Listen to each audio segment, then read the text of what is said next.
I stared at my phone as Dr. Patricia Whitmore's name lit up the screen. This was it. My finger hovered over the answer button, and I felt a smile. Cold, sharp, victorious. Pull at my lips. In my first life, I never got this call. In my first life, I was already dead by now, 6 feet under in a cemetery in Oakland. My gravestone reading, Emily Chen, beloved daughter, 1983 to 2015. 32 years old, dead by my own hand, destroyed by the woman who'd pretended to be my best friend for over 2 decades. "Hello, Dar Whitmore," I said, my voice steady and professional. "Ms. Chen, thank you for taking my call. I'm following up on the recommendation letter you wrote for Sophia Martinez for our neuroscience PhD program at Stanford. Sophia, my best friend since kindergarten, my college roommate, my maid of honor at the wedding that never happened, the woman I'd loved like a sister for 23 years, the woman who killed me. Well, technically I killed myself, but Sophia loaded the gun, aimed it at my head, and pulled the trigger. She just used plagiarism and betrayal instead of bullets." "Of course," I said, I'm happy to discuss it." "Your letter was quite glowing," Dr. Whitmore continued, and I could hear the shuffle of papers on her end. "We just have a few standard verification questions. You mentioned that Ms. Martinez was the lead researcher on a groundbreaking study regarding neural plasticity in trauma patients. Can you tell me more about her specific contributions?" I closed my eyes, savoring the moment. 14 years. 14 years of careful planning, of playing the long game, of watching and waiting for this exact moment. In my previous life, I never got this call because I was dead. Sophia had seen to that.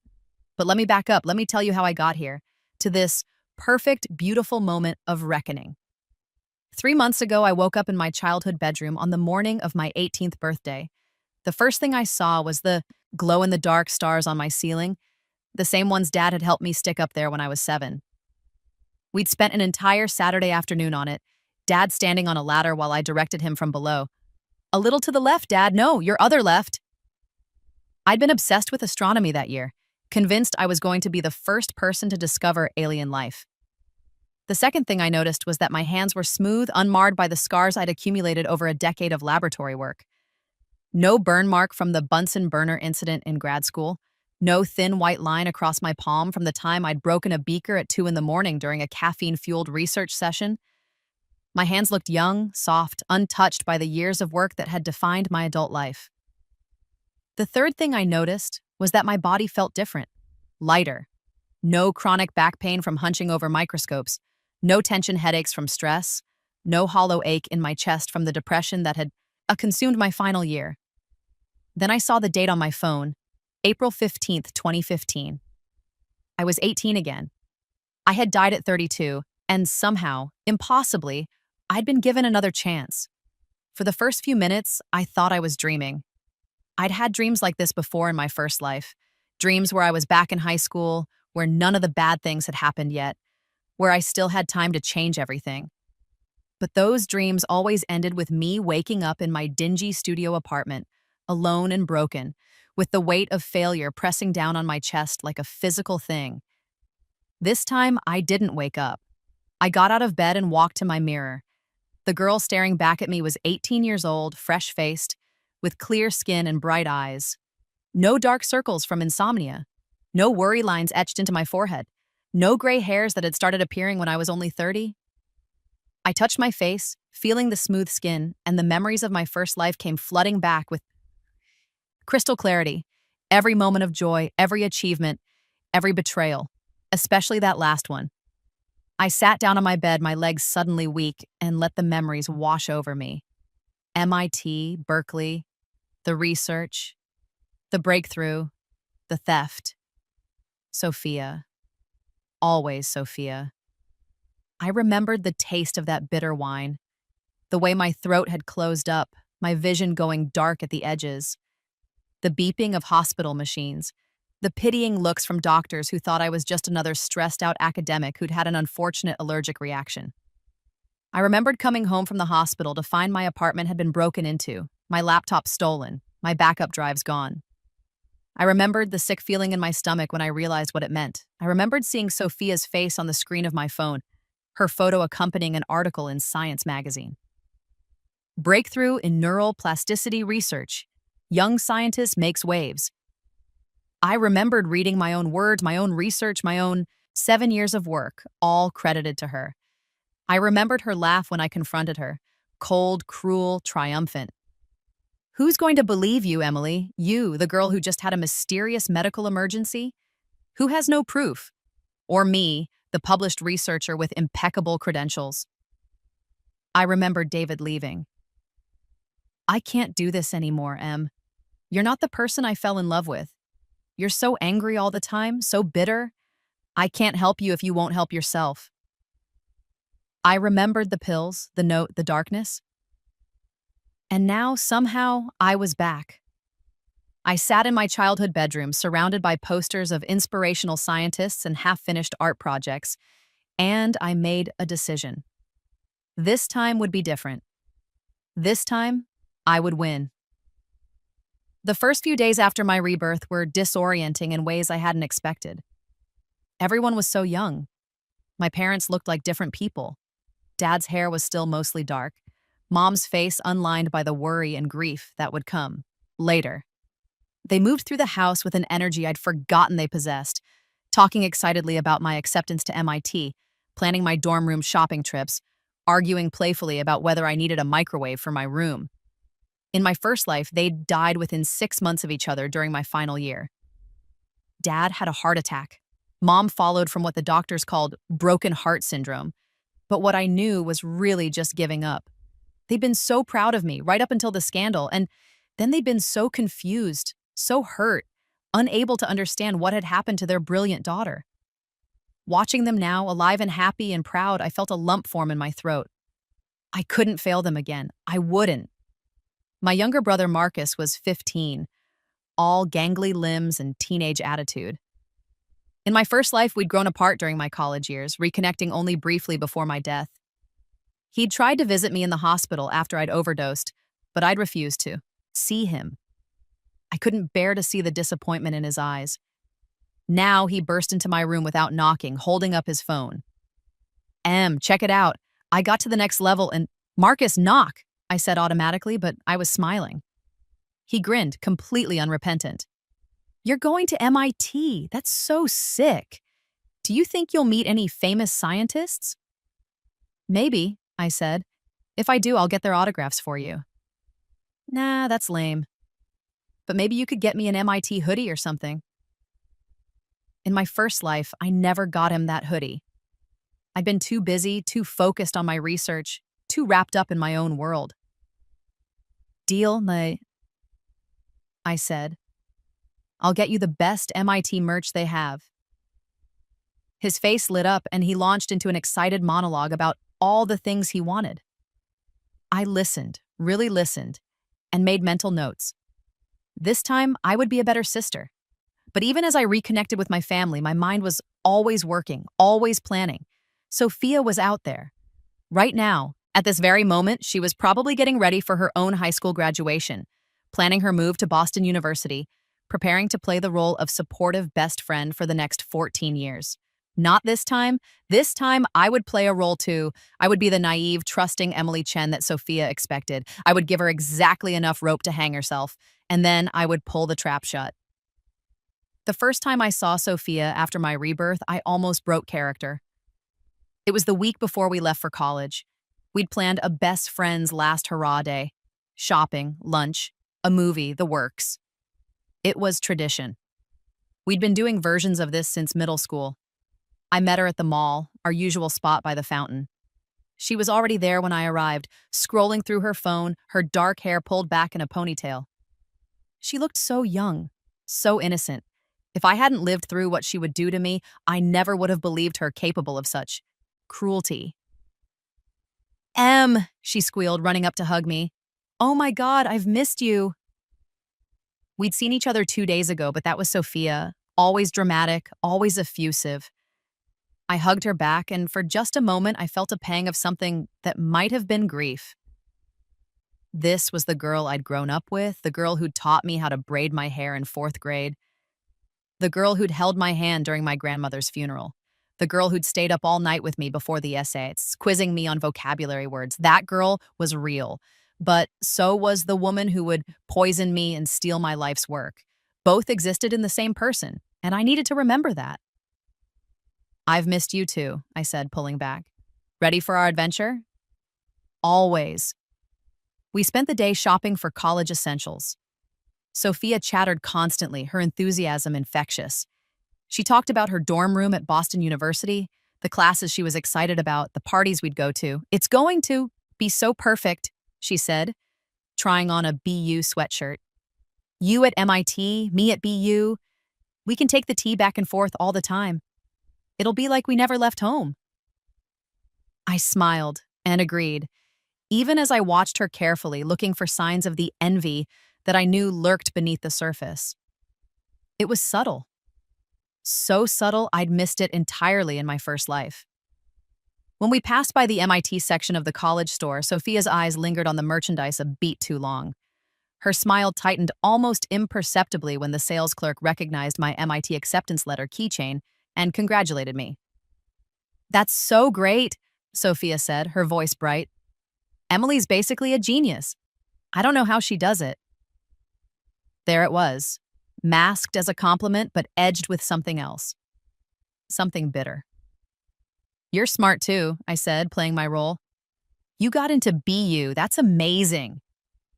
Yeah, but it's not MIT, she said with a laugh. Some of us are just normal smart, not Einstein smart, the sales clerks. Looked uncomfortable. I waved it off with a smile. BU is a great school, I said. And you're going to do amazing things there. Sophia's smile became genuine again, the moment passing. But I'd seen it. I'd cataloged it, added it to the mental file I was building. Over lunch, Sophia talked about her major, journalism. I want to tell stories that matter, she said, her eyes shining. I want to give voice to people who don't have one. Make a difference, you know? In my first life, she'd never finished her journalism degree. She'd dropped out after getting her master's, deciding to follow me to the Bay Area instead. At the time, I'd thought it was because she valued our friendship so much. Now I understood it was because she'd been planning her theft even then, positioning herself close to my research, my work, my success. That's beautiful, I said. The world needs more people like you. I meant it in a way. The world did need good journalists. It was a shame Sophia would never become one. We saw a romantic comedy that afternoon, some forgettable thing about star-crossed lovers. Sophia cried at the happy ending. I handed her tissues and made sympathetic noises, even as my mind raced ahead, planning my next moves. When we said goodbye that evening, Sophia hugged me tight. I love you, Em. You're my best friend in the whole world. I love you too, I said. And the terrible thing was, part of me still did. Part of me loved the girl she'd been, even as I prepared to destroy the woman she would become. MIT was everything I remembered and more. The campus felt like coming home. I knew these buildings, these paths, these lecture halls. I'd spent 4 years here in my first life, and the muscle memory was still there. I walked to my classes without needing to check my map. I knew which dining halls had the best food, which libraries were quietest for studying, which professors were the hardest graders. It should have felt strange, this déjà vu existence, but instead it felt like putting on a comfortable old coat. My roommate was a girl named Jennifer Park, a computer science major from California. We'd been roommates in my first life too, and we'd gotten along well enough. Not best friends, but friendly and respectful of each other's space. This time, I made more of an effort. I asked about her life, her interests, her goals.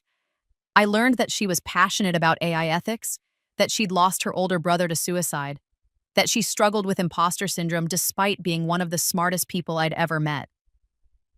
Sometimes I feel like they made a mistake, she admitted one night, hunched over her laptop at 2 a.m. Like someone's going to realize I don't actually belong here and send me home. I looked up from my biology textbook.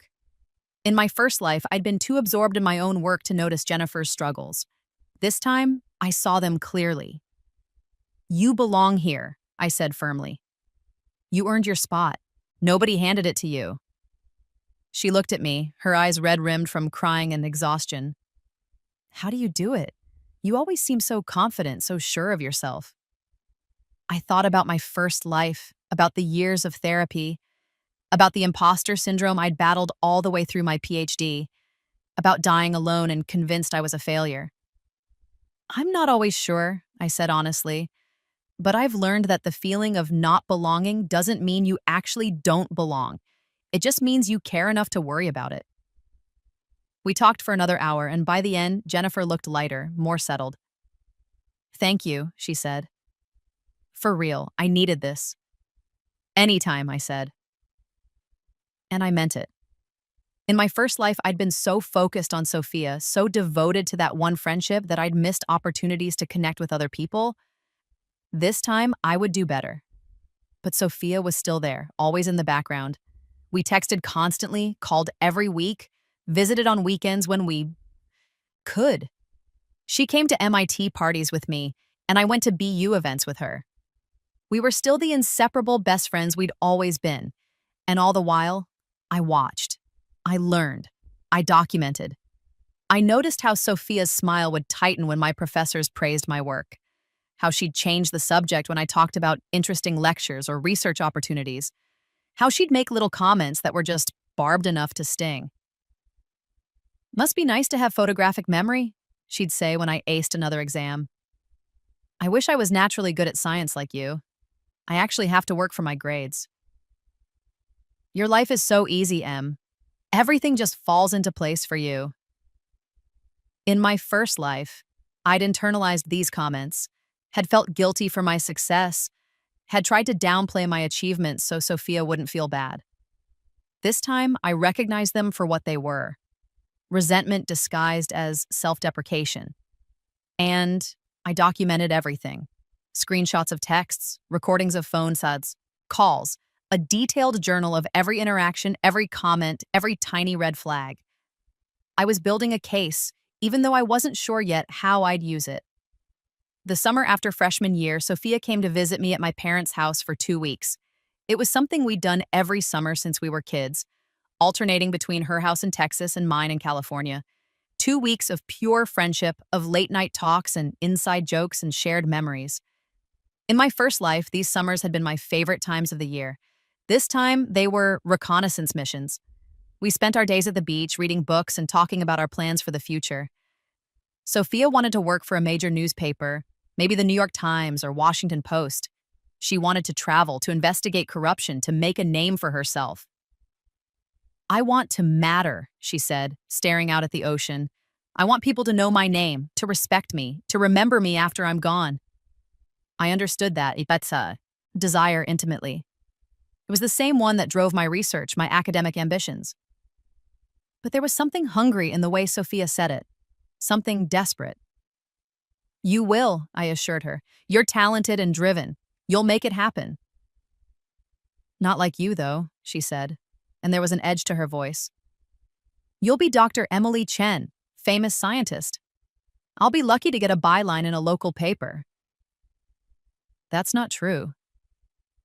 Isn't it? She turned to look at me, and for just a moment the mask slipped. I saw the raw envy in her eyes, the resentment. Everything comes so easily to you, Em. School, friends, guys. You don't even have to try. That's not fair, I said quietly. You know how hard I work. Yeah, but it's different for you. You're naturally brilliant. The rest of us are just normal. I wanted to argue, to point out all the ways she was wrong. But I'd learned in my first life that logic didn't work against envy. Envy was emotional, irrational, immune to facts. So instead, I changed the subject, steering us towards safer waters. But I noted the conversation in my journal that night, along with all the others. The picture was becoming clearer. Sophia didn't just want success. She wanted my success specifically. She wanted what I had, and she resented that she had to work for her own achievements while mine seemed to come naturally. It was a dangerous combination: ambition plus envy plus resentment. In my first life, it had been lethal. Sophomore year, I started working in a research lab. Professor Michael Harrison was one of the leading neuroscientists at MIT, and his lab focused on neural plasticity, how the brain rewires itself in response to injury or trauma. It was fascinating work, cutting edge, exactly the kind of research I wanted to do. In my first life, I'd worked in his lab as an undergrad research assistant, learning the techniques and methodologies that would shape my future career. Getting into the lab had felt like winning the lottery. Professor Harrison only took on 2 undergrad assistants per year, and hundreds of students applied. This time, I knew exactly what to do to get selected. I'd kept copies of all my successful applications from my first life, stored in encrypted files that I'd backed up in multiple locations. I knew exactly what Professor Harrison was looking for in an assistant: someone detail-oriented, passionate about the research, and willing to put in long hours. I crafted my application carefully, highlighting the right experiences, using the right terminology, demonstrating the right level of enthusiasm.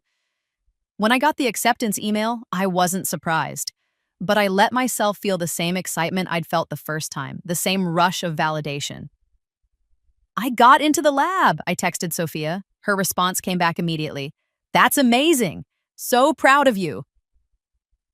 The enthusiasm seemed genuine, but I'd learned to read between the lines. When we talked on the phone, later that night I could hear the strain in her voice. "Professor Harrison's lab is super prestigious," she said. "You must be so excited." "I am," I said. "It's going to be a lot of work, but I think it'll be worth it." "Yeah, for sure. I mean, not all of us can do groundbreaking research at 18, but yeah, it's great for you." There it was again. The backhanded compliment, the slight edge of bitterness. "How's your journalism class going?" I asked, redirecting. She brightened immediately, launching into a story about an investigative piece she was working on for the student paper. I listened, making supportive noises, asking good questions. But part of my mind was always working, always analyzing, always planning. The research lab consumed my life in the best possible way. I spent 20 hours a week there on top of my coursework, learning techniques, running experiments, analyzing data. Professor Harrison was demanding but fair, expecting excellence but also providing excellent mentorship. "You have a real gift for this, Emily," he told me after I'd been in the lab for 3 months. "Your attention to detail, your analytical thinking, you're going to do great things in this field." The praise meant everything to me. In my first life, I'd hung on to every word of encouragement from Professor Harrison, using them as fuel during the long, difficult years of graduate school. This time, I knew they were even more important, because Professor Harrison would be one of my key allies when everything went down with Sophia. I worked harder than anyone else in the lab. I volunteered for the difficult experiments. I stayed late, came in early, asked smart questions. I built a reputation as someone dedicated, trustworthy, and brilliant. And I started working on my own research project, a preliminary investigation into neuroplasticity in trauma patients that would eventually become my dissertation work. In my first life, I'd stumbled into this research topic almost by accident, following interesting threads and seeing where they led. This time, I knew exactly where I was going. I also knew I needed to be careful about what I shared with Sophia. It started small. "The research I'm doing is so cool," I told Sophia during one of our regular phone calls junior year. "We're looking at how the brain reorganizes itself after traumatic injury." "That does sound cool," Sophia said. "How does it work?" In my first life, I'd launched into detailed explanations whenever Sophia asked about my research. I'd been so excited to share my work with someone I loved, and Sophia had always seemed genuinely interested. Now I recognized her interest for what it was: intelligence gathering. "It's pretty technical," I said. "Lots of neuroimaging and data analysis. But basically, we're trying to understand the mechanisms of neural reorganization." "Could you explain it in simpler terms?" Sophia pressed.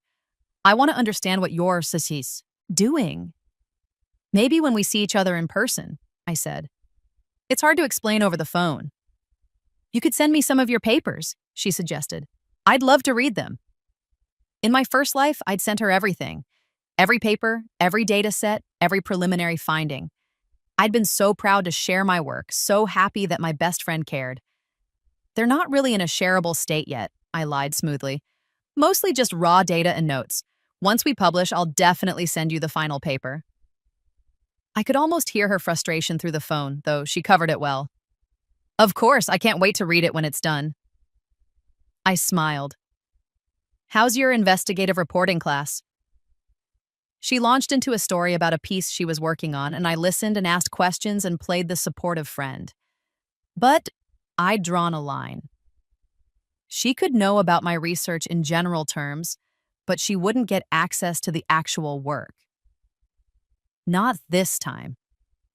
Over the next 2 years, Sophia tried various approaches to get more information. She'd ask casual questions about my methodology. She'd request to just take a peek at my data when she visited. She'd suggest that I could use her fresh eyes to review my papers before submission. Every time, I deflected. Politely, lovingly, but firmly. I appreciate the offer, but I want to keep this work under wraps until it's ready for publication. The data is really technical. You wouldn't find it interesting. My advisor prefers that we don't share unpublished work, even with friends. Sophia accepted these excuses because she had to.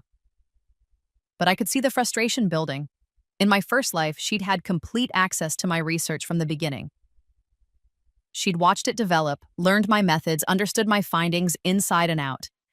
This time, she was locked out, and it was driving her crazy. I graduated from MIT summa cum laude with a degree in neuroscience.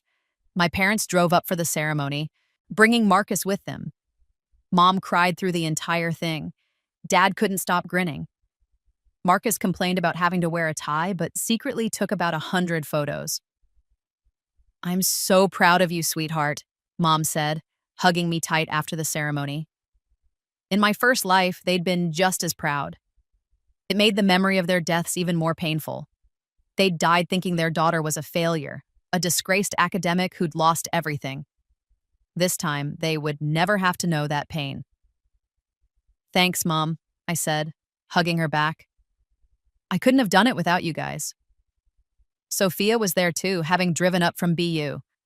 She hugged me and congratulated me, and her smile seemed genuine. But I saw the way her eyes lingered on my honors cords, on the special recognition I'd received for my research work. "Dr. Chen has a nice ring to it," she said. "Only a few more years, us, right?" 5 to 7 for a PhD, I said. "Maybe longer?" "You'll do it in 5, she said, confidently. "You're too brilliant to take longer." It sounded like a compliment, but I heard the undercurrent. You always have to be the best, don't you? We all went out to dinner that night, my family, Sophia, and a few friends from MIT. It was a celebration, joyful and loud. But I watched Sophia through it all, saw the way she plastered on her smile, saw the tightness around her eyes. She was graduating from BU next week with a degree in journalism, respectable, solid, nothing to be ashamed of. But not summa cum laude, not with special honors, not with faculty members pulling her aside to tell her she was destined for greatness, and that ate at her. I got into Berkeley for my PhD program in neuroscience. It was my first choice, the top program in the country, and I'd been accepted with a full fellowship and funding for my research. Professor Harrison had written me a glowing recommendation letter, as had my other professors at MIT. When I told Sophia, she squealed with excitement. "Berkeley, oh my God, Em, that's amazing. California, here we come." "We?" I asked carefully. Well, yeah, I was thinking of applying to graduate programs in the Bay Area. There are some great journalism schools at SF State and Berkeley. We could be roommates again. In my first life, this had seemed like a wonderful idea. Sophia and I, together again, pursuing our dreams side by side. Now I saw it for what it was. Sophia positioning herself close to my research, my network, my success. But I couldn't say no without tipping my hand. So I smiled and said, "That would be great." Sophia did apply to graduate programs in the Bay Area. She got into SF State's journalism master's program, not Berkeley, but she didn't seem disappointed. "SF State is perfect," she said. "Less pressure, more freedom to pursue the stories I'm interested in, and I'll be close to you." We found an apartment together in Oakland, a small 2-bedroom place that was technically closer to Berkeley than to SF State. Sophia insisted on paying slightly more rent since she'd wanted the bigger bedroom. "You need space for all your research stuff," she said generously. "I barely have any books." Living with Sophia was both easier and harder than I'd expected. Easier because I knew her patterns, her habits, her moods. I knew she liked the apartment cold, that she was messy but never dirty, that she stayed up late and slept in when she could. Harder because I had to maintain my mask 24/7. I had to be the trusting, naive Emily who didn't notice when Sophia rifled through my papers while I was in the shower, who didn't see the way Sophia would casually look over my shoulder when I was working on my laptop, who didn't realize that Sophia had installed spyware on our shared Wi-Fi network to monitor my online activity. Oh yes, I knew about that. I'd found it within the first week because in my first life, I'd found it years too late when the police had investigated my apartment. Break-in. This time, I'd been looking for it. I left the spyware in place but used it to my advantage. I did all my real research work on a laptop that connected to the internet via a mobile hotspot, not our home Wi-Fi. The work I did on my regular laptop was real enough to seem legitimate, but it was always slightly incomplete, always missing key pieces of data. If Sophia was watching, and I knew she was, she'd see enough to think she understood my research, but not enough to actually steal it. It was exhausting, maintaining this level of vigilance. But it was necessary. Graduate school at Berkeley was grueling in the best way. I was working with Professor Linda Chen, no relation, one of the world's experts in neural plasticity. She was demanding, brilliant, and had zero tolerance for sloppy work. "Your hypothesis is interesting," she told me during our first meeting, "but your methodology needs work. Come back when you've thought through the implications of your experimental design." I'd gone back to the drawing board, refined my approach, and presented again. This time she'd nodded. "Better, let's move forward." Over the next 2 years, I worked harder than I'd ever worked in my life. 60, 70, sometimes 80-hour weeks in the lab, running experiments, analyzing data, writing papers, teaching undergraduate courses, attending seminars and conferences. My research on neuroplasticity in trauma patients was progressing beautifully. I was building on the preliminary work I'd done at MIT, expanding it, deepening it, making discoveries that would eventually change the field. And Sophia was always there, watching. "How's the research going?" she'd ask over dinner. "Good," I'd say, "making progress." "What kind of progress?" "You know, the usual. Experiments, data, analysis." "Can I read what you've written so far?" "It's not ready yet." "I could help, proofread, give feedback from a non-scientist perspective." "Maybe later." Conversations followed the same pattern over and over. Sophia pushing for access, me politely declining. I could see her frustration mounting, but she couldn't push too hard without revealing her true intentions. So she tried different tactics. She'd invite my lab mates over for dinner, asking them casual questions about the research. Most of them didn't know enough about my specific project to tell her anything useful, and the ones who did were too professional to discuss unpublished work with outsiders. She'd offer to organize my files, claiming my desk was too messy. I'd thank her, but decline, saying I had my own system. She'd suggest we get drinks with some of my professors, trying to network her way into my academic circle. I'd bring her to a few social events, but always steered conversations away from my research. It was a careful dance, and I was always leading. In my third year of grad school, I made my breakthrough. I'd been working on a specific protocol for a therapeutic intervention that could effectively rewire neural pathways in trauma patients. The theory had been building for years, but I'd finally found the right combination of factors: timing, intensity, duration, specificity, that produced consistent, replicable results. It was revolutionary. It would change how we treated PTSD, traumatic brain injuries, stroke victims. It would help millions of people, and it was mine. Completely, irrefutably mine. I was working late in the lab when the final experiment results came through. I stared at the data on my screen, my heart pounding, barely able to believe what I was seeing. It worked.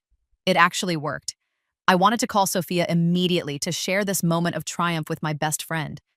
But I stopped myself, because I knew what would happen if I called her. I knew she'd congratulate me, celebrate with me, ask a million questions. I knew she'd worm her way into the details of my discovery, learn everything she could, and I knew that eventually she'd try to take it from me. So instead, I called Jennifer Park, my old roommate from MIT who'd become a successful software engineer in San Francisco. "I did it," I told her, my voice shaking. The protocol works. It actually works. That's incredible. Jennifer's excitement was genuine, untainted by envy or ulterior motives. This is what you've been working toward for years. I can't believe it's real. I said. I keep thinking I'm going to wake up and it'll all be a dream. It's real, Jennifer said firmly. You earned this. You're going to change the world. We talked for an hour, and by the end, I felt grounded again, confident, ready for what came next. When I got home that night, Sophia was still awake, working on a story for a local newspaper. Hey, she said, looking up from her laptop. How was the lab? Good, I said. Productive. Yeah, any breakthroughs? She asked it casually, but I caught the eagerness in her eyes. Just the usual incremental progress, I lied smoothly. Nothing exciting. Disappointment flickered across her face before she masked it. Well, that's still good. Progress is progress. How's your article coming?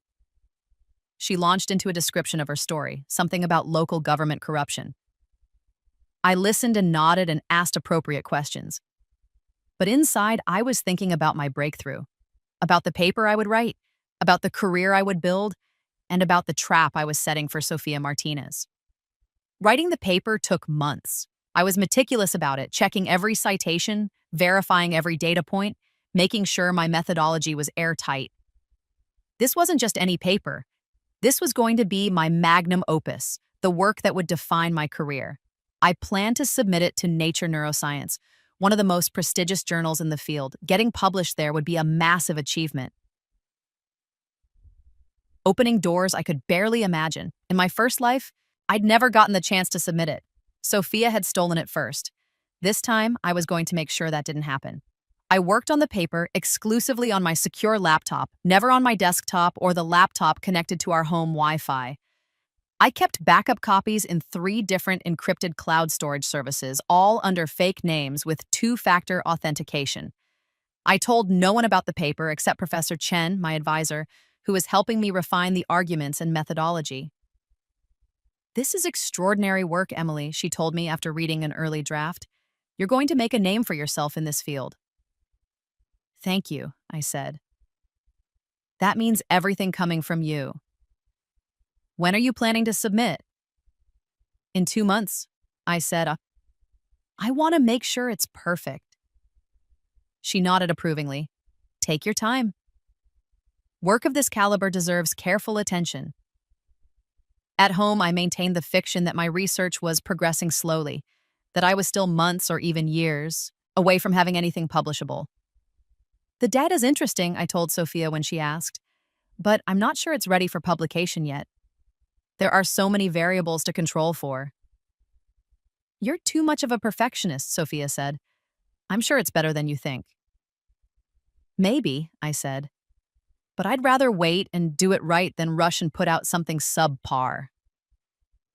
Sophia nodded, but I could see her frustration. She'd been waiting years for me to produce something she could steal, and I kept dangling the prize just out of reach. It was cruel, in a way, but no more cruel than what she'd done to me in my first life. 2 months later, I submitted my paper to Nature Neuroscience, and I told Sophia I was making good progress but still had months of work to go before I'd have anything publishable. The wait for peer review was excruciating. 8 weeks of checking my email obsessively, wondering if the reviewers would see the value in my work or tear it apart. Finally, the email came. Revisions requested. Not an acceptance, but not a rejection either. The reviewers had questions, suggestions, concerns. But the overall tone was positive. They thought the work had merit. I spent another month addressing their feedback, refining the paper, making it even stronger, and then I resubmitted. This time, the response came faster. Accepted pending minor revisions. I'd done it. My paper was going to be published in Nature Neuroscience. I allowed myself one night of celebration, dinner with Jennifer and a few other friends from MIT who were in the area. We went to a nice restaurant, drank good wine, toasted to my success. Sophia asked where I was going that night. Just dinner with some friends from MIT, I said. Can I come? It's kind of a small group thing, I said, but we should celebrate together soon, once the paper's actually published. Your paper's getting published? Sophia's eyes lit up. That's amazing. When? Where? Nature, neuroscience, I said. Pending final revisions. Should be out in about 2 months. I watched her carefully as I said it, looking for her reaction. For just a moment, naked envy flashed across her face. Then she smiled, wide and bright. Oh my God, that's incredible. I'm so proud of you. She hugged me tight. We have to celebrate. Definitely, Mama, I said. But I still have those final revisions to do, so let me get those done first. Of course. Let me know if you need anything. After I left for dinner, I checked the hidden camera I'd installed in the apartment. I watched Sophia pace the living room, her face twisted with frustration and rage. She pulled out her phone and typed something, then deleted it.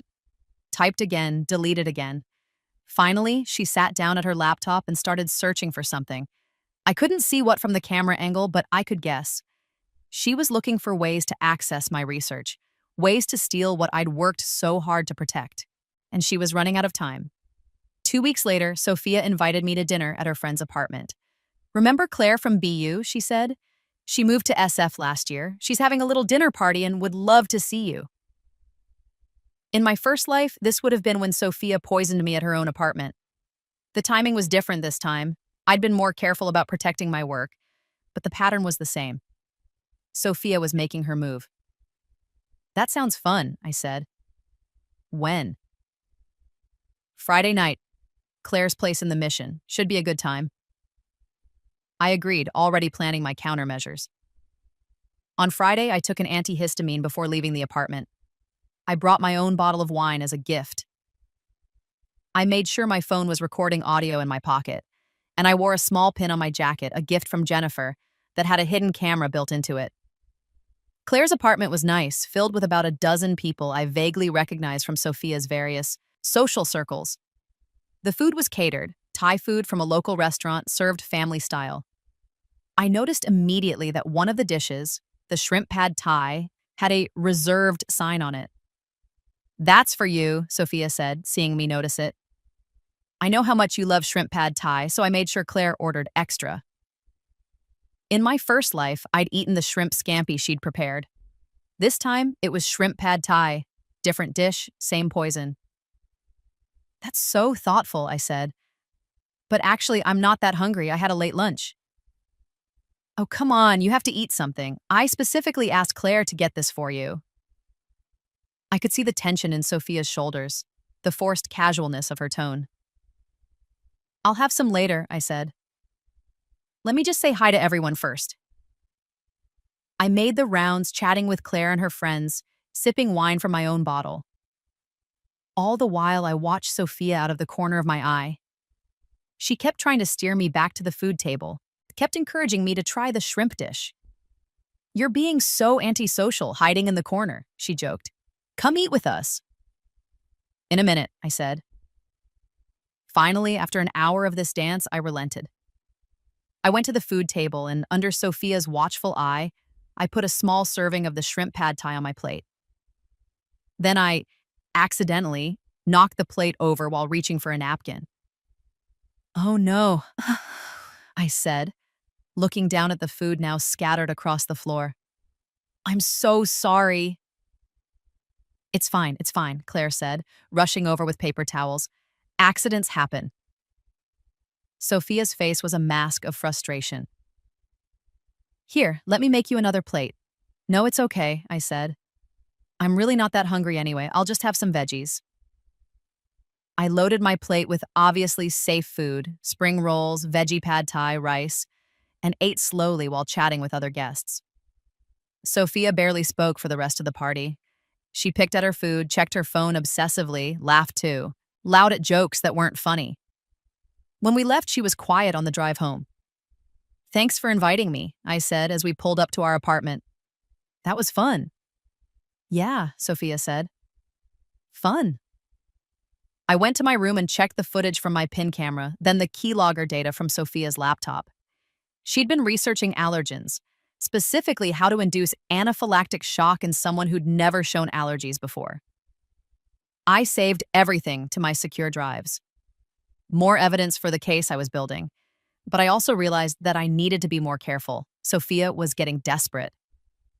The next week, my apartment was broken into. I came home from the lab to find my front door slightly ajar, the lock damaged. My heart pounding, I called 911, then called Sophia. "Someone broke into the apartment," I said, trying to sound panicked. "Can you come home?" "Oh my God, are you okay? Did they take anything?" "I don't know. I haven't gone in yet. The police are on their way." The police arrived within 10 minutes. They cleared the apartment, confirmed it was safe, and then let me assess the damage. My laptop was gone. My external hard drives were gone. My desk had been rifled through, papers scattered everywhere. Sophia arrived while the police were still there, playing the concerned roommate perfectly. "This is so scary," she said, hugging me tight. "Thank God you weren't home." The police took a report, but they weren't optimistic about recovering my stuff. "Probably someone looking for electronics to sell," the officer said. "They hit apartments in this area pretty regularly." After they left, Sophia helped me clean up the mess. "Did they get your research?" she asked, her voice carefully concerned. "Some of it," I said, putting on a good show of distress. "But most of my important stuff is backed up on cloud storage. I should be able to recover it." I saw the flash of frustration in her eyes before she masked it with sympathy. "That's good. That's really good. I'm glad you were being careful." What Sophia didn't know was that the laptop and drives she'd stolen, or had hired someone to steal, contained nothing useful. They had old coursework, teaching materials, and preliminary research notes that led nowhere. All my real work was safely stored in encrypted cloud storage under fake names, accessible only from my secure laptop that I kept hidden in a locked drawer at the lab. But I let Sophia think she'd succeeded. Let her think she finally had access to my groundbreaking research. Because that's what would make her next move. 3 days later, I started feeling sick. It started with nausea, then moved to dizziness and difficulty breathing. By the evening, I was in the ER. "It looks like you've been exposed to some kind of toxin," the doctor told me after running tests. "Have you eaten anything unusual? Been anywhere you might have come in contact with chemicals?" "No," I said, I can't think of anything." They admitted me overnight for observation and monitoring. Sophia came to visit, sitting by my bedside and holding my hand. "This is so scary." The name. "Ace," she said. "First the break-in, now this. What's happening?" I looked at her, this woman who was actively trying to kill me, and I felt nothing but cold calculation. "I don't know," I said. "But I'm sure they'll figure it out." The doctors ran more tests. They found traces of a rare toxin in my system, something that mimicked anaphylaxis but was actually a chemical compound. "We think you may have been deliberately poisoned," the doctor said carefully. "We have to report this to the police." My shock was perfectly calibrated. I'd known this was coming, had prepared for it. The police came to take my statement.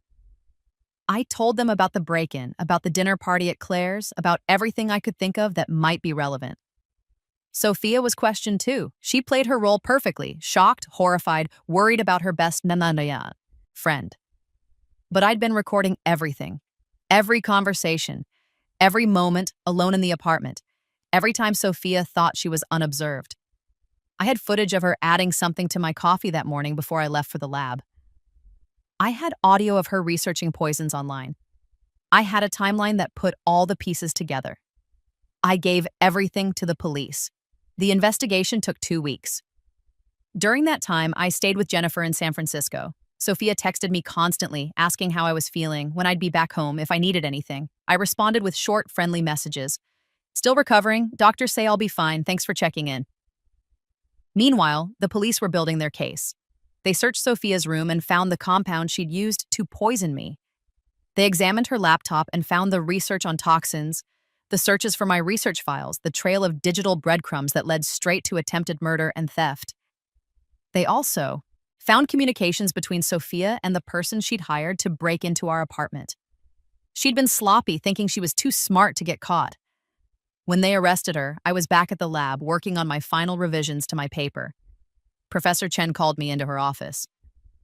Emily, I just heard. I'm so sorry. Are you okay? I'm fine, I said. Honestly, I'm relieved they caught her. What she did, trying to steal your research, trying to hurt you, it's unconscionable. I know, I said, but at least now she can't hurt anyone else. The news spread through the academic community like wildfire. Sophia Martinez, aspiring journalist, had attempted to steal groundbreaking research from her roommate and best friend. When that didn't work, she'd tried to poison her. The story was salacious, shocking, the kind of thing that got picked up by national news outlets. Sophia was expelled from SF State. She was banned from every academic institution in the country. She was facing criminal charges for attempted murder, theft, and breaking and entering. And I was free. Free from her manipulation, her envy, her toxic presence in my life. My paper was published in Nature Neuroscience 2 months later. The response was overwhelming: interviews, speaking invitations, job offers from top universities. But I wasn't done with Sophia yet. Not quite. During her trial, Sophia tried to paint herself as the victim. She claimed I'd been the one stealing her work, that she'd been trying to expose me, that everything she'd done had been in self-defense. It was absurd, given the evidence against her, but her lawyer tried anyway. I sat in the courtroom during her testimony, watching her lie under oath. She was good at it. She'd always been good at lying. Her tears seemed genuine, her voice breaking in all the right places. Emily was my best friend, she said. I loved her, but when I realized she was stealing research, I didn't know what to do. I was scared. The prosecutor, a sharp woman named Sandra Kim, cross-examined her mercilessly. Ms. Martinez, you claim Dr. Chen was stealing your research. What research was that? The neural plasticity study. I'd been working on it for years. Years? Can you provide any documentation of this work? Notebooks, preliminary data, anything? It was all on my laptop and she what? Your laptop was never stolen or damaged. We have it right here. Sandra held up Sophia's laptop. And there's no evidence of any research on neural plasticity, just Google searches about Dr. Chen's published work. Sophia stammered, trying to find an explanation.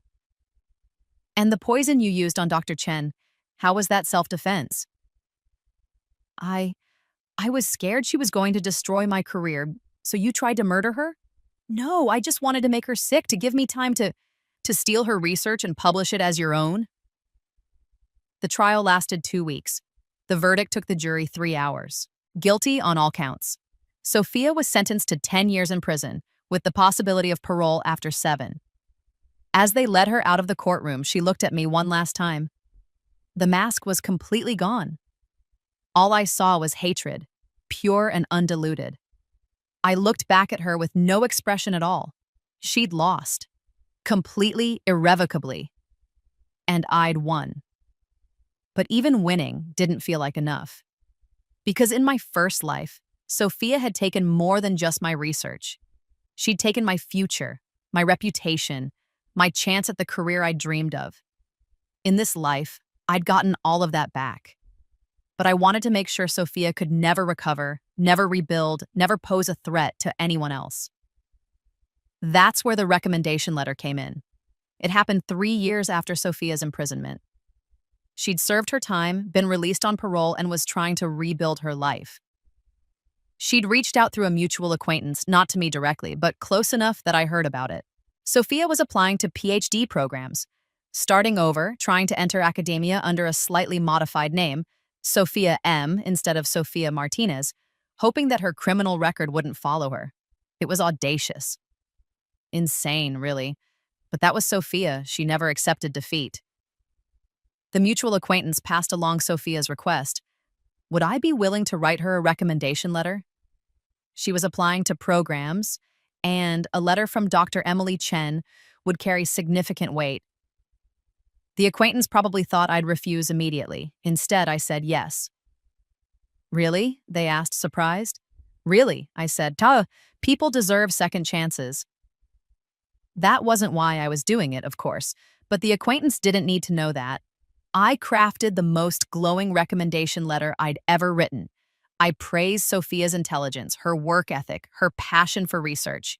I described her as innovative, dedicated, brilliant. I lied through my teeth, every word carefully chosen, to be maximally convincing. I described research projects that Sophia had supposedly worked on, projects that were actually my work, with details changed just enough to be plausible. I made her sound like exactly the kind of candidate any PhD program would want. Then I waited. Sophia used my letter to apply to several programs. Most rejected her outright once they did background checks, but a few were interested enough to look past her record, especially with such a strong recommendation from a respected researcher. Stanford's neuroscience PhD program was one of them. They invited her to interview. They were seriously considering her application. And then they did what any reputable program does with promising candidates. They called to verify the recommendation letter. That's how I ended up on the phone with Dr. Patricia Whitmore, Stanford's Director of Graduate Admissions for the Neuroscience PhD program. Ms. Chen, thank you for taking my call. Of course, I'm happy to discuss it. Your letter was quite glowing. We just have a few standard verification questions. You mentioned that Ms. Martinez was the lead researcher on a groundbreaking study regarding neural plasticity in trauma patients. Can you tell me more about her specific contributions? I took a breath, savoring the moment. Dr. Whitmore, I appreciate you calling. I need to be completely honest with you. I wrote that letter because Ms. Martinez requested it through an intermediary, and I wanted to see how far she'd get with it. But in the interest of academic integrity, I need to tell you the truth. There was a pause on the other end of the line. I'm sorry? Sophia Martinez has no research experience in neural plasticity. The study I mentioned in the letter was my research, not hers. In fact, Ms. Martinez attempted to steal that research and publish it as her own several years ago, which led to criminal charges. I could hear Dr. Whitmore's sharp intake of breath. Furthermore, I continued, Ms. Martinez was convicted of attempted murder for poisoning me in an effort to incapacitate me while she finalized her theft of my work. She served 3 years in prison and was released on parole last year. Ms. Chen, I don't know what to say. This is highly irregular. I apologize for the deception, I said, my voice steady. But I wanted to see if she would actually use my fraudulent recommendation letter to apply to programs. She did. I thought Stanford should know what kind of candidate they're considering. There was a long silence. You wrote a fraudulent letter deliberately to expose her? Whitmore's voice was caught between shock and something that might have been admiration. Yes, I said simply. Sophia Martinez is a plagiarist, a thief, and a convicted felon. She does not belong in academia. She's dangerous, manipulative, and willing to do anything, including murder, to get what she wants. I couldn't, in good conscience, let her enter another academic program under false pretenses. I see. Dr. Whitmore sounded like she was processing this information carefully. This is quite unprecedented. I have documentation if you need it, I said. Court transcripts, police reports, evidence from her trial. I'm happy to provide anything that would help Stanford make an informed decision. That won't be necessary, Dr. Whitmore said. We do our own background checks. I suspect this would have come up eventually, but I appreciate your honesty. Of course, is there anything else you need from me? No, I think you've provided all the information we need. Thank you for your time, Ms. Chen. You're welcome. Have a good day, Dr. Whitmore. I hung up and set my phone down on my desk. It was done. Stanford would reject Sophia's application. They'd flag her in their system and likely notify other programs. The story would spread. The con artist who tried to use a fake recommendation letter to sneak back into academia. Sophia's second chance was over before it had even begun. The fallout was even better than I'd hoped. Stanford didn't just reject Sophia's application, they sent out a warning to other PhD programs in their network. Within a week, every application Sophia had submitted was withdrawn or rejected. The story made it into academic circles. Not the news, thankfully. Sophia didn't warrant that much attention anymore. But in the smaller world of neuroscience programs and academic administration, everyone knew. Sophia Martinez, the woman who'd tried to steal research, who'd poisoned her best friend, who'd served time in prison, had attempted to sneak back into academia using a fraudulent recommendation letter, and Dr. Emily Chen, brilliant and principled, had exposed her. My reputation, already strong, became even more solid. I was known not just for my research, but for my integrity, for doing the right thing, even when it was difficult. Job offers poured in. Accepted a tenure-track position at Stanford, the very university that had rejected Sophia. The irony wasn't lost on me.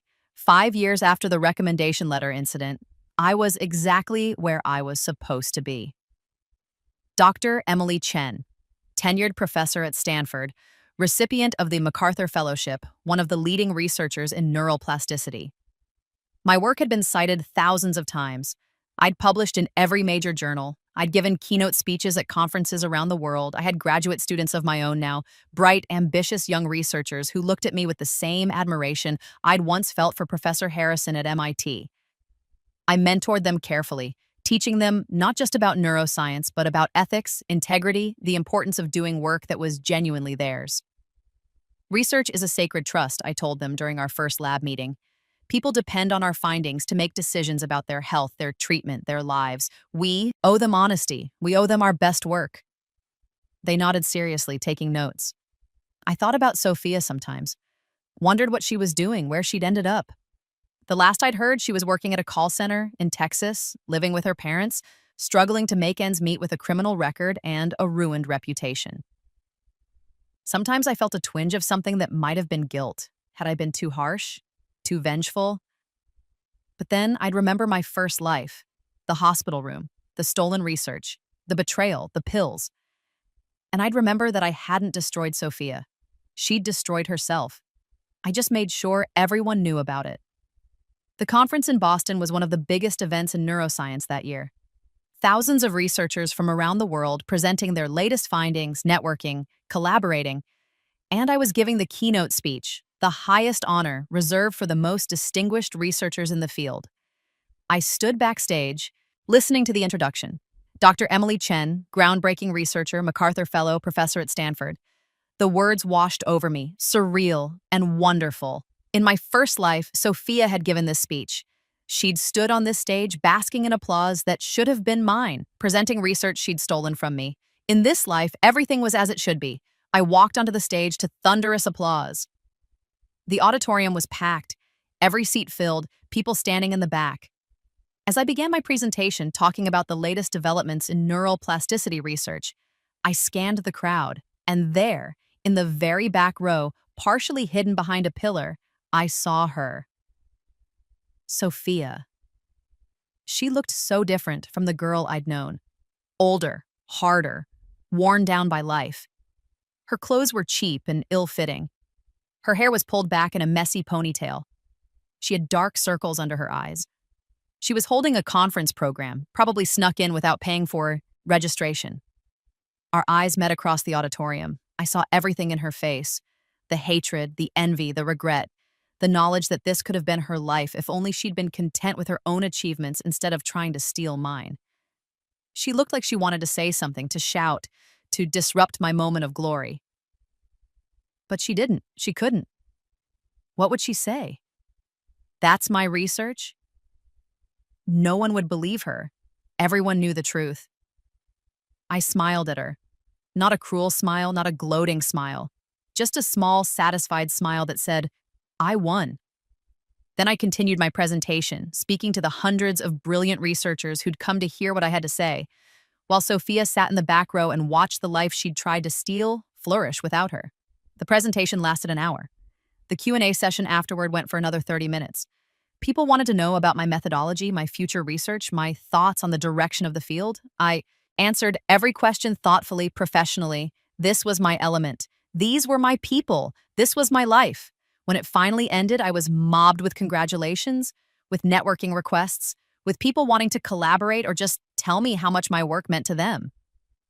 By the time I looked back to the back row, Sophia was gone. I never saw her again. That night, back in my hotel room, I got an email from an address I didn't recognize. No subject line, just a message. You won. Are you happy now? I stared at it for a long moment, knowing it was from Sophia.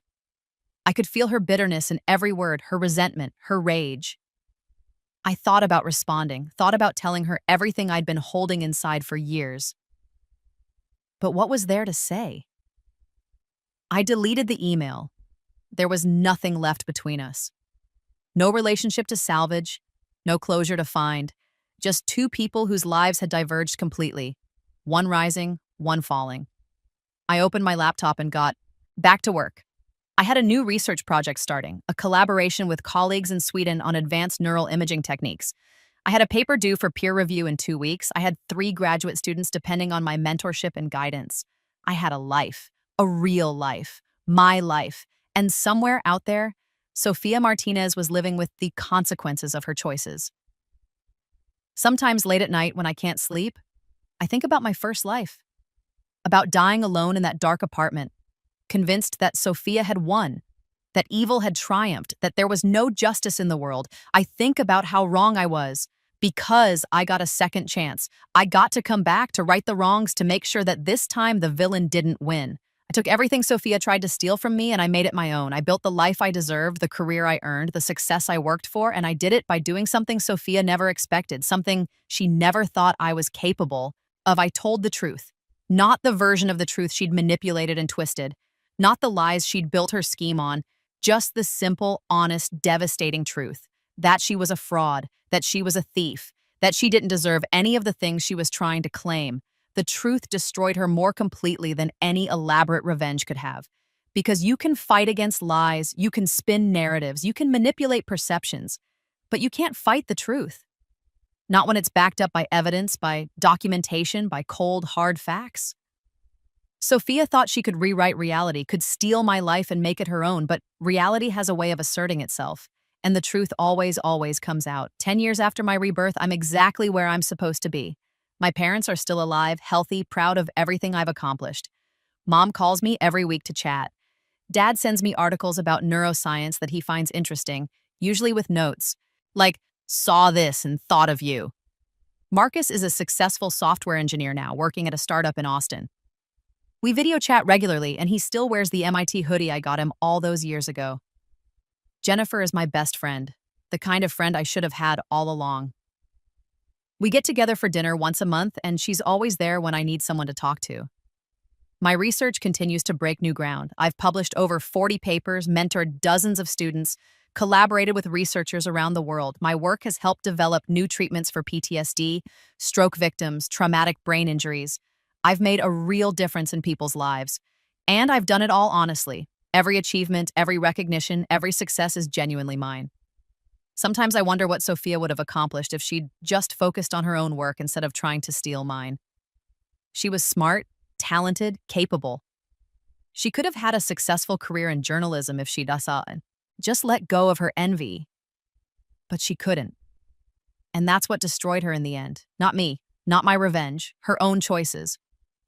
Last month, I was invited to give a TED Talk on neuroplasticity and trauma recovery. Standing on that red circle, looking out at the audience and the cameras, I thought about everything that had led me to this moment. The years of research, the dedication, the setbacks and breakthroughs, the betrayal, the rebirth, the long game. I thought about Sofia watching from wherever she was now, seeing me on that stage. And I realized something. I didn't feel victorious anymore. I didn't feel triumphant or vindicated. I just felt free. Free from the weight of her betrayal. Free from the need to prove myself. Free from the anger and bitterness that had consumed me in my first life. Sofia Martinez had tried to steal my life, and in doing so, she'd given me something I never would have had otherwise. Clarity. Clarity about what mattered, about who I wanted to be, about the kind of life I wanted to live. In my first life, I'd been naive, trusting, focused on my work to the exclusion of everything else. I'd missed red flags, ignored warning signs, and paid the price. In this life, I'd been careful, strategic, always thinking 3 steps ahead. I'd protected myself, documented everything, built an ironclad case. But more than that, I'd built a life worth protecting. I had real friends who valued me for who I was, not what I could give them. I had family I cherished and who cherished me back. I had work that mattered, that helped people, that made a difference. And I had the knowledge that I'd earned every bit of it honestly.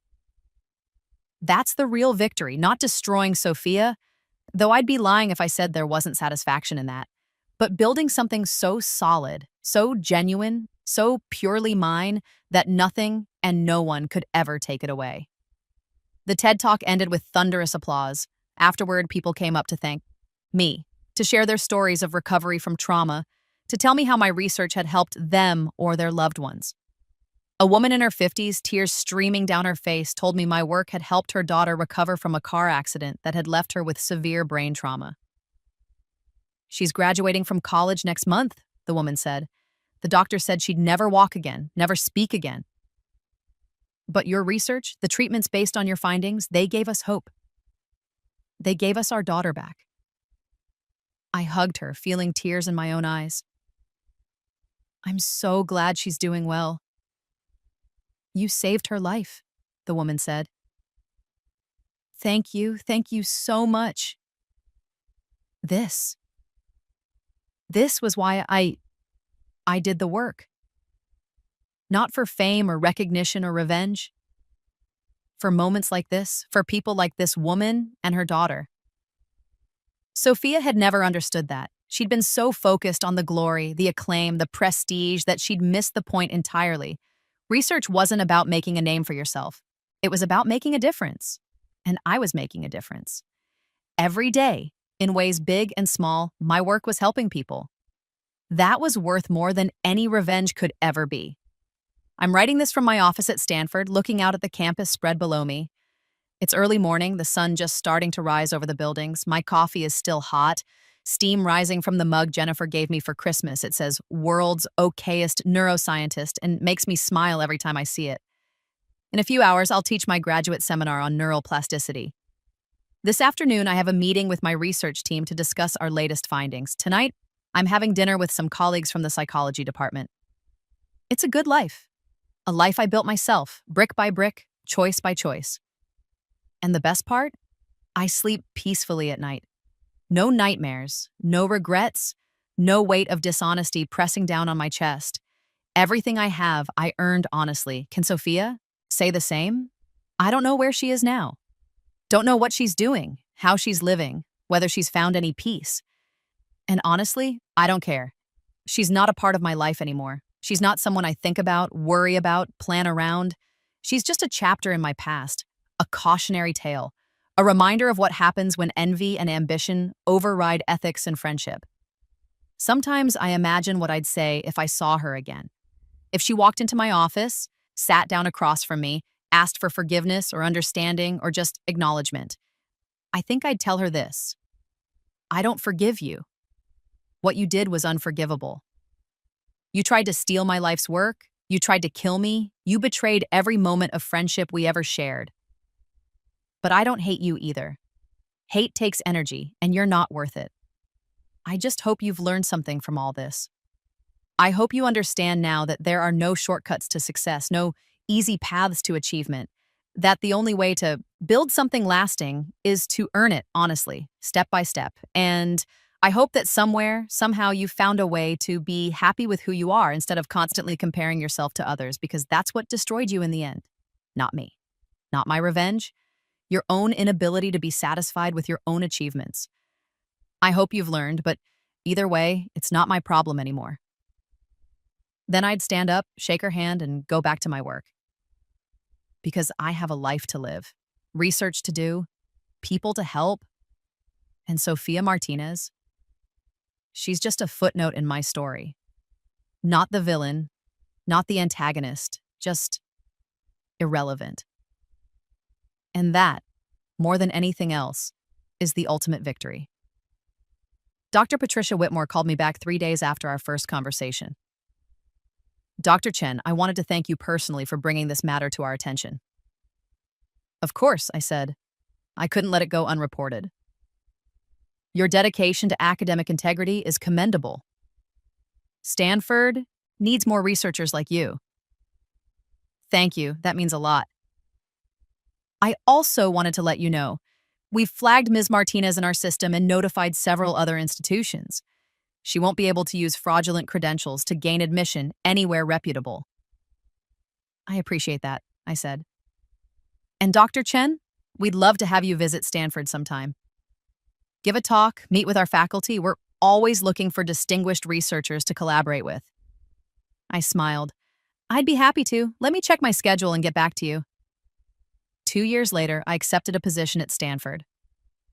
Not because of Sophia, not because I wanted to rub her face in it or claim the spot she'd tried to steal, but because it was the right move for my career, for my research, for my life. Stanford offered me everything I wanted: resources, brilliant colleagues, motivated students, the freedom to pursue my research without constraints. So I took it. And every day, walking through that beautiful campus, I remember that I'm here because I earned it. Not because I stole someone else's work, not because I cut corners or took shortcuts, but because I did the work honestly and completely and built a reputation that spoke for itself. That's the difference between Sophia and me. She wanted the end result without the journey. I understood that the journey was the point, and in the end, that made all the difference. I'm 46 now in the second life I've been given. Looking back, I can see so clearly the two paths my life could have taken. In the first, I trusted blindly, shared freely, and paid the ultimate price. I died alone, convinced that good people finish last, that the world was fundamentally unfair. In this life, I learned to be cautious without becoming cynical, to protect myself without closing myself off, to build something so solid that it couldn't be stolen, so genuine that it couldn't be faked. And I learned that justice isn't about revenge, it's about truth. The truth destroyed Sophia more completely than any scheme I could have devised. Because the truth was simple, irrefutable, devastating. She was a fraud and I was not. She stole and I created. She lied and I told the truth. And when it came down to it, when someone finally asked the right question and demanded an honest answer, the truth won. It always does, eventually. You just have to be patient enough to wait for the right moment, and smart enough to recognize it when it arrives. Mine arrived the moment Dr. Patricia Whitmore called to verify a recommendation letter, and I told the truth. That's all it took. The truth, the whole truth, and nothing but the truth. And Sophia Martinez's second chance, her last chance, evaporated like smoke. I'm going to finish this story the way it should have ended the first time. With me, successful and fulfilled and surrounded by people who genuinely care about me. With my research making a real difference in this world. With my reputation intact and my conscience clear. With my life, my real, honest, earned life, stretching out before me full of possibility and promise. And with Sophia Martinez nowhere in sight. Not because I destroyed her, though I won't pretend I didn't play a role in her downfall, but because she destroyed herself and I simply made sure everyone knew about it. That's not revenge, that's just justice. And justice, I've learned, is so much sweeter than revenge could ever be. Because revenge is about hurting someone else. Justice is about protecting everyone else from being hurt. I didn't destroy Sophia to make myself feel better. I destroyed her to make sure she could never do to anyone else what she tried to do to me. And that's a distinction I can live with. That's a truth I can sleep with at night. That's a life I can be proud of. So, yes, Dr. Whitmore, I told the truth. And the truth set me free, while Sophia Martinez remained trapped in the prison of her own making, a prison built from lies and theft and envy, with bars made of consequences and walls made of ruined reputation. She put herself there. I just made sure the door stayed locked. And I walked away free and clear into the life I'd always deserved, the life I'd earned, the life that was genuinely, irrefutably, honestly mine. And that, at the end of the day, is all that matters. Not the revenge, not the victory, not even the justice, just the life, my life, finally and forever mine.